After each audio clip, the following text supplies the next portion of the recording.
I am WWF's longest reigning light heavyweight champion, Gilbert, and you are now somewhere in the ring. The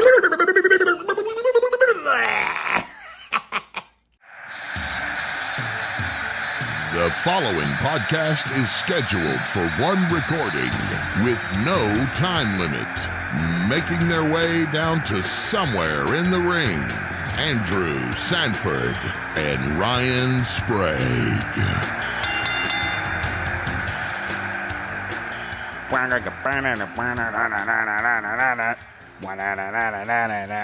Wrestling rock. Woo! Hello, folks. It'll be Wednesday when this comes out. Obviously, we are in a post-Backlash world, and this is Somewhere in the Ring. My name is Andrew Sanford. This is a podcast where we, and by we, I mean myself and my co-host, Ryan Sprague, talk about wrestling and how much we love pro wrestling. We are a lot focused on WWE. That'll be a big part of today's focus, since we're right after a pay-per-view, a PLE, Andrew, it's not a pay-per-view anymore. I still don't. I'm used to PLE. I don't even hate the term PLE, but I always forget to say it. It's just like I'll never call Twitter X. Yeah, you heard me, Musk. I know you're listening. But yeah, on this podcast, we like to talk about pro wrestling, and today I am here by myself. It is with no pleasure that I have to inform you that my good friend and co-host Ryan Sprague, his mother Sue Sprague, passed away this past week.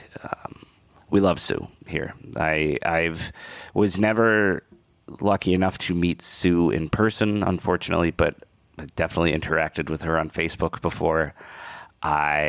Especially after this show was getting going, she so firmly in her son's corner for everything that he was doing, that it's inspiring to me as a parent. As somebody with two young children, I can only hope that I can be as supportive of them as she was of Ryan. So, Ryan, I love you so much. We'll link to her obituary in the show notes so you can learn more about her life, which I highly recommend that you do. And there will be a link for donations to be sent as well. Ryan's going to take as much time as he needs, and then whenever he's ready to come back, he'll be back. Until then, it'll just be me. So, y'all, we're just sending all of our love to Ryan, his wonderful family, and Sue. We'll miss you terribly, but thank you for leaving such an impact on this world. And let's pivot a little bit. We'll get into some news of the week. It feels weird to pivot from something so very serious into the world of pro wrestling, but that's what we are here for. That's what Ryan wants. Trust me. Ryan has still been active on our Twitter and Facebook pages and Instagrams because that's what the man does. He's a hustler. He's always moving, always trying to keep himself going, and dagnabbit, he had to learn that from somewhere. So, heading into the news of the week, I tried to pick through some of the things that I thought were a little. I know we missed a little bit while we had to take a week off first, and a lot has happened in that time. The King of the Ring tournament has started up. There have been some releases, some of note. The biggest one, for me at least, was the release of Gable Stevenson. If you are not familiar with Gable Stevenson is an Olympic gold medalist. WWE made a big deal out of signing him. When did they sign him? They signed him in 2020. In 20, signed him in 20. Prior to the prior to the Olympics. Oh no, well this must have been post. So he won a gold medal for wrestling at the 2020 Tokyo Olympics, and then just didn't do much in terms of his WWE time. He showed up at SummerSlam in 2021, had a little bit of a splash. WWE later confirmed that they had signed him for a next in line deal. And then it was revealed in a 2022 interview that Mr. Kennedy, if you remember Mr. Kennedy, had been training Stevenson. He made, let's see if he made, I know he made an appearance in ring at one point. Oh, he suplexed Chad Gable, and then was later on an episode of SmackDown for Kurt Angle's birthday because they both got them medals.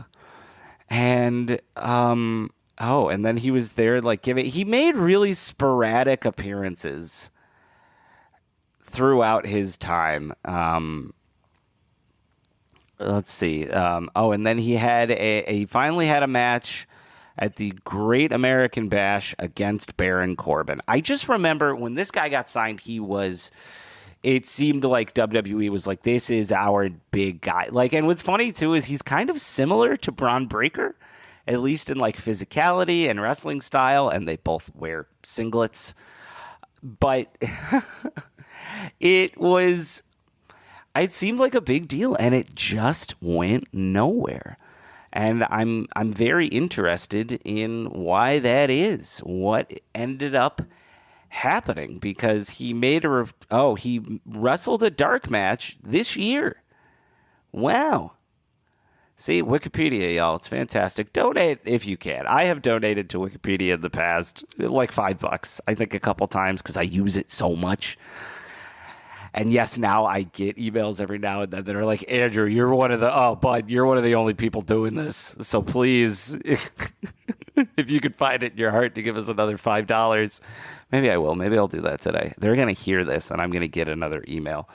But Stevenson wrestled a dark match back in January and then was released from his contract on May 3rd, the day of Backlash France. Stevenson was released. Another big release that happened was Drew Gulak. Drew Gulak. I'm sorry if I pronounced your last name incorrectly, Drew. Kind of. Because Drew was released, and there was an incident that Ronda Rousey recounted recently where she had alleged that Gulak had tugged at the drawstrings on her sweatpants a little inappropriately backstage while she was with the company. He came out and said it was an accident, and nobody was super buying that. And shortly thereafter, Gulak was released from WWE. Not if you ask Paul Levesque, though. Triple H himself was doing a presser after Backlash France, and somebody had the gumption to ask him if Gulak's release was tied to that incident. And Triple H did not handle it super great. He said, first of all, if you're going to cite, because the guy had said in the question, there were outlets reporting that this was part of that reason, and specifically Fightful and PWInsider.com. And Triple H said, first of all, if you're going to cite news sources, pick good ones. That's where I would start. Credible, really, maybe. Which he got some flack that turned into a whole blow up online. Then he continued by saying, we release talent all the time. The NFL releases 400 or 500 players a year. We release talent all the time. It's a part of what we don't. You can't just hire people, bring them in, keep hiring more people, and just keep bringing them in. So an unfortunate part of that job is talent gets released. Can I say he was released? He was not released. His contract was just not renewed. Look, that's a lot of double talk. And he did not answer the question, which is whether or not the incident with Ronda Rousey had anything to do with that. It's good that they're being asked questions like this. You got to keep that pressure up. You have to. They're a big publicly traded company, and the culture at that company, I believe they're publicly traded anyway. I don't know stocks, but they're out there. You have to be responsible for things like this. The culture at that company it has them facing a pretty big lawsuit currently, thanks to former CEO Vince McMahon. So questions like this need to be asked. It needs to be discussed whether or not what they're doing is a result of maybe a little bit of a continuation of that kind of culture behind the scenes. Obviously, I'm not going to compare what happened between which parties. There is a culture backstage that sounds unacceptable, and they need to answer for that, especially if it's resulting in somebody getting released. Now, I don't think that would be a bad thing to admit, so I don't know why he wouldn't, or why he's answered the way that he did, and instead kind of like fought back, not against the person asking the question, but like the other news sources that cited it. It was odd. And it kind of put an unfortunate stink on the aftermath of what was a very successful PLE. One that I will talk about now. Backlash France. Baby, Backlash France. Say it with my Massachusetts accent. France. Backlash France. Backlash was in France this weekend, and whoo boy, it was a banger, as the children say. It was a really good event. There were some fantastic matches. One of the highlights of the night is how into it the crowd was. Goodness gracious. It's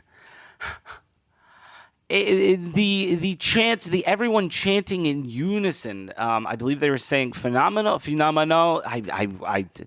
It felt like a soccer arena, a football arena, in the middle of an exciting match. There was an energy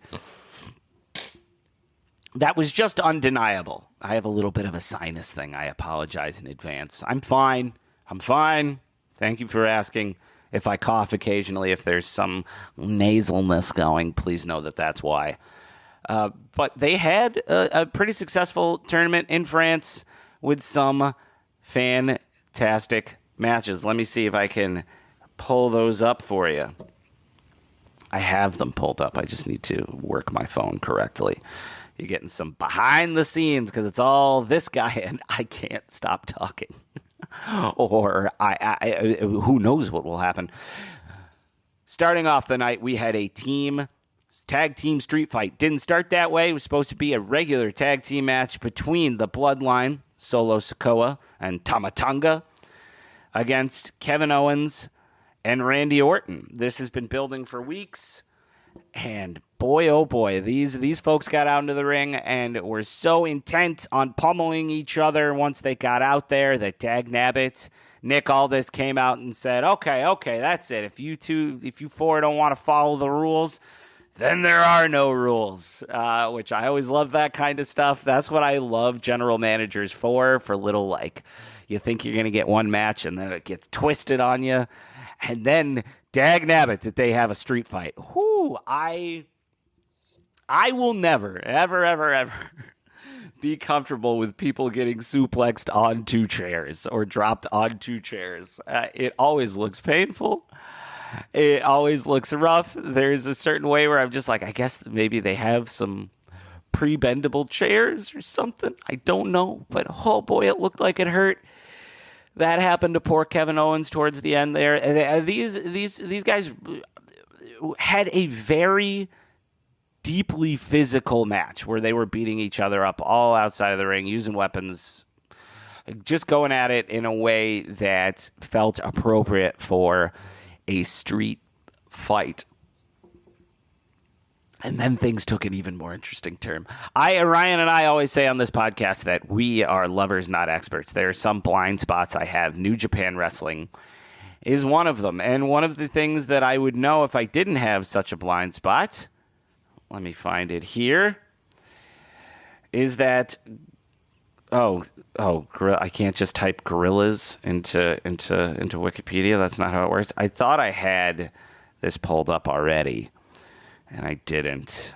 Ryan is usually the one who seamlessly has notes laid out for us. I was like, it'd be better if I just have a bunch of Wikipedia pages. Tama Tonga wrestled in New Japan for years with his brother Tanga Loa, and they were known as the Gorillas of Destiny.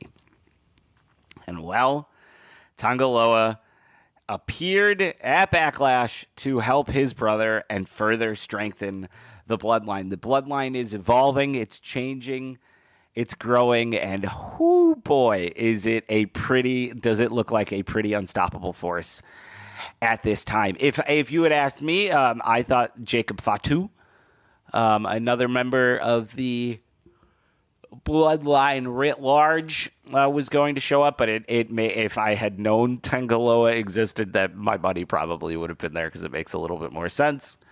And now you've got Tamatanga, Tangaloa, and Solo Sikoa leading the Bloodline with a terrified Paul Heyman, which is probably one of my favorite aspects of that whole storyline, is he feels like he's just like, okay, I guess I'm stuck here. I'll be a part of this. So that's been fun to watch. It's been fun to see that play out. And I'm ecstatic to kind of see where it goes next. If they build these guys up in such a way that we could end up seeing, because we saw a little moment backstage between Jey Uso and this Bloodline, and we could be leading to a face Bloodline reunion, Roman Reigns, the Usos against the Guerrillas of Destiny and Solo Sikoa. It could happen. Sure seems like that's what they're building towards. So I guess we'll have to wait and see. Every time I think I know what's going on with that storyline, they hook right or they hook left. So we'll just have to wait and see. Go to commercial break. Commercial break. Commercial break. Go to commercial. Commercial. UFOs seem to be invading both our skies and our news outlets like never before. And more people are starting to look up and are wondering who or what might be out there. In 2016, Ryan Sprague introduced the world to countless UFO encounters that had never been made public before. And now, in the second edition of his book, he revisits these events and introduces brand new UFO cases in Somewhere in the Skies, a human approach to the UFO phenomenon. How have these events changed the lives of those involved? And what might it tell us about the phenomenon? With in-depth follow-ups, brand new chapters, and detailed testimony from credible witnesses and insight from those in the psychological, academic, and scientific fields, Somewhere in the Skies, a human approach to the UFO phenomenon, weaves together a story of stories, attempting to get to the heart of these mysteries one experience at a time. Available now on Amazon in both paperback and ebook. To learn more, visit somewhereintheskies.com. Next up, we had a triple threat match for the WWE Women's Championship. Bayley against Naomi against Tiffany Stratton. Bloodline won that first match, by the way, just in case I didn't say that. But we have this triple threat match that is just I love Bayley as champ. I loved this match, and I loved that it wasn't like it was just her kind of having to out-wrestle people. Out-wrestling her very capable and strong opponents. It was a great triple threat match. I would like to see Bayley in some kind of like stronger rivalry, perhaps. I think that will do wonders for her reign. But right now, having her just show up and kind of out-wrestle some very talented opponents, I think is gonna do wonders for her time as champ. She's gonna have a solid reign. It's something that I really look forward to. So we'll see. As for now, she is doing the damn thing, as they say. She's a very exciting champion. Bayley, you can feel her excitement to be champ anytime she walks out with that belt on, which is infectious, and it's fun, and I'm excited to see more of it. Then we had Damian Priest against Jey Uso. I've been a Damian Priest for the WWE World Heavyweight title, the men's world. Oh, really? They just refer to it as the World Heavyweight title? I didn't realize that. Why not refer to it as the men's heavyweight title if you refer to the other ones as the women's? We don't need to get into that right now, but whoa. WWE still missing a few steps there. Let women wrestle men. Anyway, the World Heavyweight championship match between Damian Priest and Jey Uso. Speaking of another stable that is kind of evolving instead of just straight up breaking up, Damian Priest and Jey Uso were having a really fantastic match, really throwing down. And Damian Priest only won because you had J.D. McDonough and Finn Balor interfere on his behalf. And that made old Damian Priest a little upset. So they've been building those seeds for a while, this idea that he wants to do things on his own. I don't know if we'll just see him straight leave Judgment Day or maybe get kicked out eventually, as they've definitely been teasing the inclusion of Liv Morgan into the group. They did some more of that last night, so we'll see. But Damian Priest was not thrilled to get assistance from J.D. McDonough and Finn Balor to win that match. And I don't blame him. I love Damian Priest. I'm excited to see where they lead him as a champion. I'm kind of right with his character in that I would rather see him get some clean victories because, man, it was a good match. It's a lot of fun. Those two match each other's styles really, really well. And, yeah, I'm excited to see more of that. I'm excited to see more Damian Priest. Next up, we had Bianca Belair and Jade Cargill challenge the Kabuki Warriors, Asuka and Kairi Sane, for their women's tag team championships. And Bianca Belair and Jade Cargill came out on top. I was kind of suspecting that only because I was, at this point in the night, or the afternoon, thank you, France, I was like, I don't think it makes a lot of sense for no titles to change hands tonight. And I didn't expect Cody Rhodes to lose to AJ Styles. Spoiler alert, he did not. But this one came up, and I was like, oh, I think Jade Cargill and Bianca Belair might win this match. And, oh boy, did they give them quite a showing. As I've said on here before, Asuka makes anyone look good. So does Kairi Sane. Like, they are a fantastic tag team. The Kabuki Warriors are brutal and technically sound and just a lot of fun to watch. And they made Bianca Belair and Jade Cargill look good. But to be fair, Bianca Belair and Jade Cargill did a good enough job at that themselves. They were doing some fantastic tag team wrestling, some really inventive, fun moves that were showing off their strength together as a team, and they walked out of there with those belts. They had their matching outfits going again. Like they seem to be really in sync right now. I'm excited to see what that reign brings, and it's a good way to keep Jade Cargill going. I think there could have been a world where they gave her more of a Goldberg type push, kind of like what they're doing with Braun Breaker right now, where Jade Cargill would just go up and dominate someone and then leave. But to have her in a tag team, I think, especially working with somebody as talented as Bianca Belair, could soften up some of her stiffness a little bit. And look, I say that I'm not going to hop in a ring anytime soon. So stiffness being a relative term, it's something I've maybe noticed. I've heard other people talk about, but dagnabbit, she's pretty darn good in that ring. And she showed it off with Bianca Belair. I think the Kabuki Warriors made them look good, and I think they make each other look good. So it was really fun to watch them win the belts. I'm excited to see who they take on next, if they just go into some rematch territory, or if we see them get some new opponents. Finally, we had our main event, Cody Rhodes versus AJ Styles. Cody Rhodes' first title defense since winning it from Roman Reigns at WrestleMania, and whoo boy, was this a hell of a match. Big, meaty men slapping meat. They just, thank you, Big E, as always.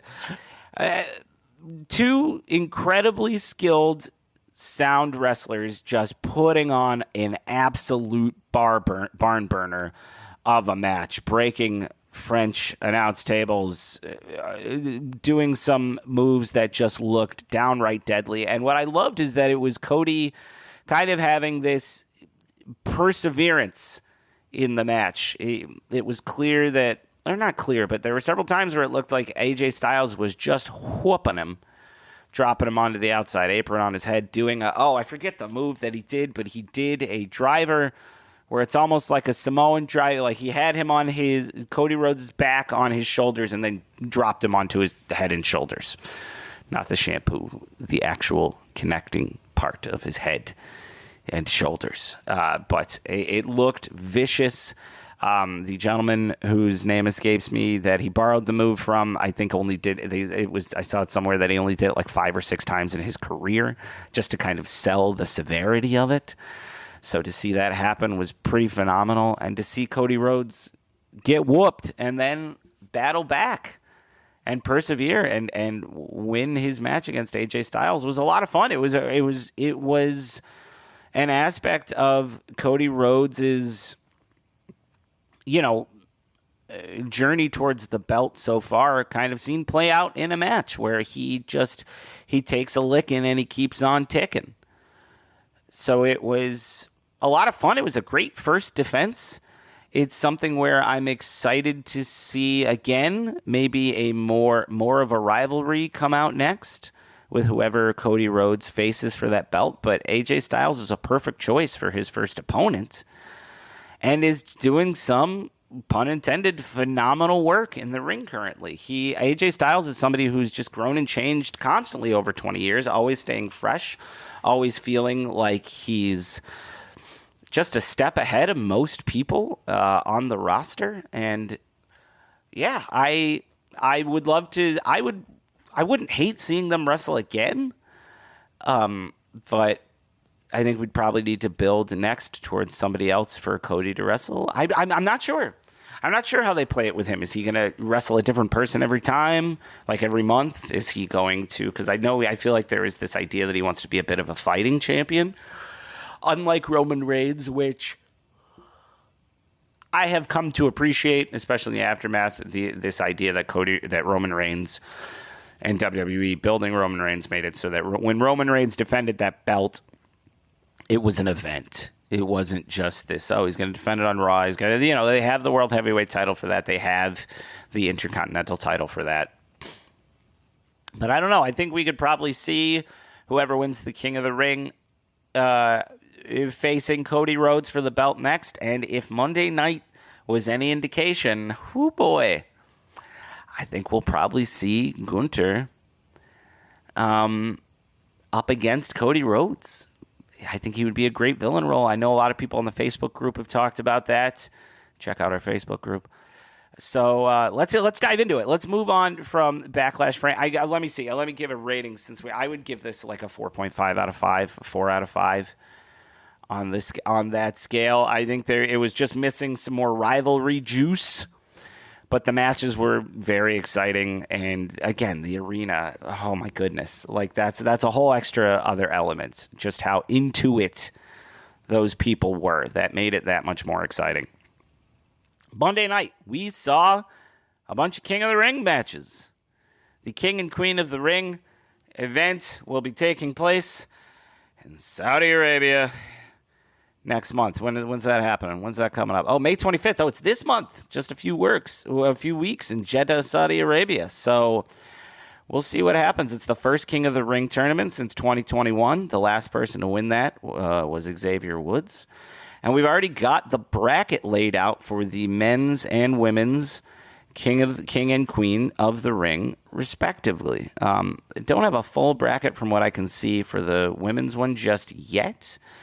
But for the men's bracket, we've got Gunther versus Sheamus, Kofi Kingston versus Rey Mysterio, Ricochet versus Ilya Dragunov, Jey Uso versus Finn Balor, which was a last-second change. More on that in a moment. AJ Styles against Randy Orton, Baron Corbin against Carmelo Hayes, LA Knight against Santos Escobar, and Bobby Lashley against Tama Tonga. And then for the Queen of the Ring, we've got Shayna Baszler versus Zelina Vega, Io Sky versus Natalya, Dakota Kai versus Lyria Valkyria, and Ivy Nile versus Zoe Stark. Some of those we had last night. For instance, the winner of Nile and Stark was Zoe Stark. The winner of Valkyria and Dakota Kai was Lyra Valkyria. And then Io Sky defeated Natalya in a pretty fantastic match.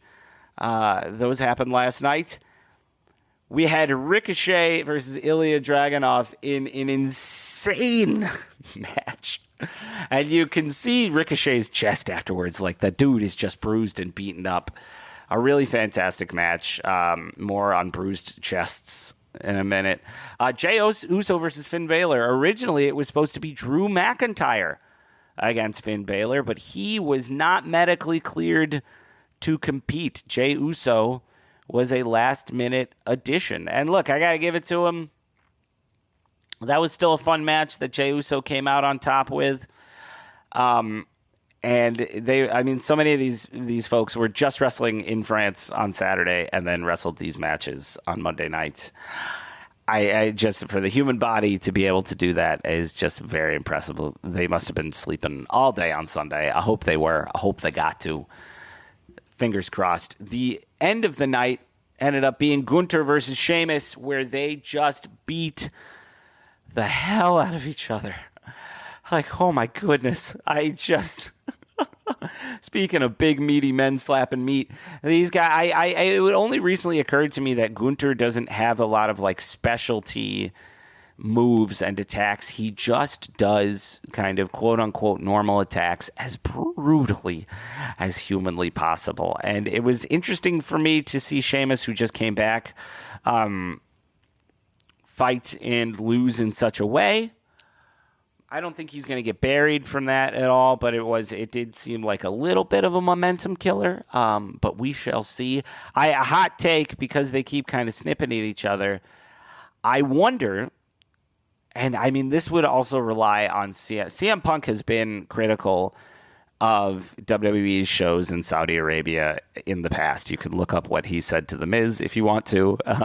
They have since squashed that beef, cleared that slate. But CM Punk, rightfully so, I think, has been often critical. And part of me, but the thing with the Saudi Arabia shows is they are paid, so WWE is paid such exorbitant amounts of money that they just shell out these huge matches and these huge stars for those events, sometimes for the worst. There's been some truly terrible matches at some of these Saudi Arabia events. Goldberg against The Fiend, Bray Wyatt, Triple H and Shawn Michaels against Undertaker and Kane. Like, some bad matches. And some bad PR, not for nothing. Look up the first event and what happened afterwards. But there could be a chance that they throw enough money at CM Punk that they have this CM Punk Drew McIntyre match in Saudi Arabia. I could see Saudi Arabia pushing for something like that to make it an even bigger event out of this King or Queen of the Ring. But I don't know if CM Punk would be down for that. Maybe McIntyre literally wasn't medically cleared for the match last night, or this was a pivot so that they could then continue to snipe at each other and maybe have that match at King/Queen of the Ring. We'll see. One thing I will say that I was very annoyed by, Kofi Kingston versus Rey Mysterio is happening for this tournament. And dag nabbit, I would love to see that match. Dag nabbit. Instead, it's happening at a live show this weekend. So it's something that I assume won't be televised. And we will just have to see who the winner of that match is and who they will end up facing Gunther. I could see either of these two having a fantastic match with Gunther, though Gunther could have a fantastic match with anybody. Who do you want? Would you like to see Kofi Kingston against Gunther or Rey Mysterio against Gunther? Personally, I would like to see Kofi Kingston have just I still think Gunther is probably going to win the King of the Ring, but I could see Kofi Kingston just having a throwdown match, really making it look like a challenge for Gunther, just like Sheamus did last night. Right at the end of that match, they had the camera in on Gunther's face, and he looked up at the ref and he said, "Oh my God." Which didn't feel super in character. But hey, that's what happens when you're getting beat down like that. So really fun stuff. So yeah, I would like to see Kofi Kingston win that match, but or wrestle in that match. Hey, I'd like to see him win as well. Don't get me wrong. I'm always down for another big Kofi push, but let me know what you think. Let us know on the Facebook page. Let us know on Twitter. Let us know on Instagram. hit us up. Yo, I think I've talked for long enough. I think that gets everything covered, right? Right? Yeah, I think so. So, hey, thank you so much for joining me for this recap, for this breakdown.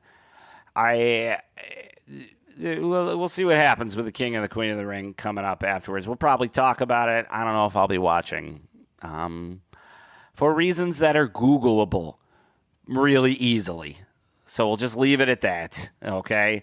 But thank you so much, as always, for listening. Make sure to like and subscribe on our YouTube page or wherever you get your podcasts. Rate, review, subscribe. Leave us some reviews, and we will read them on the show. Actually, we have a pretty new one that I can read right now. Oh, man, let's see how fast my fingers can do this. Don't joke about what I just said. Let's see. Oh, yeah, here we go. Oh, this comes from Brandon James, 88. Title, Love It. As a fan of the paranormal, I already was an avid listener of Somewhere in the Skies. Check out Somewhere in the Skies, everybody. Then I found that Ryan was venturing into the territory of one of my other interests, wrestling. All caps, lots of G's. Thanks, Brandon. I was stoked. I love listening to people talk about what they also love. Good stuff. And he throws up the old rock symbol. Brandon, thank you so much. We really appreciate it. It helps get eyes on the show. It helps get us noticed, get more show to you, which is what we want to do. So please leave us a review. If you're listening to this right now, stop, press pause, leave a review, leave us some stars, and we'll appreciate it greatly, and I'll read it on the show. Head over to Twitter. There's some Ring Pod over there somewhere in the ring. If you search Somewhere in the Ring, you're going to find us pretty easily. And head over to our Facebook group because we're having a lot of fun over there. It's really active. Things have obviously been slightly less active this last week, but we will be getting back to it. Thank you for listening. Thank you for your support. And email us some questions. somewhereinthering@gmail.com. You can also check out our Patreon at patreon.com/somewhereinthering, where we will be having more match commentary soon. And we have match commentaries in our main feed as well. If you want to basically watch a match with Ryan and myself, you can do that, and we will talk about it. And we just did a fantastic one, WrestleMania 20, Eddie Guerrero versus Kurt Angle. There's stuff to watch, my friends. Thank you so much, as always, for listening. And keep listening. Keep listening. You'll find us. That's Ryan. Leave all this in. Don't you cut it, baby. Find us somewhere in the ring. We love you, Sue. This has been Somewhere in the Ring. Thank you for listening. Subscribe wherever you get your pods, and be sure to rate and review on Apple, Spotify, or wherever possible. We'll see you again soon, somewhere in the ring.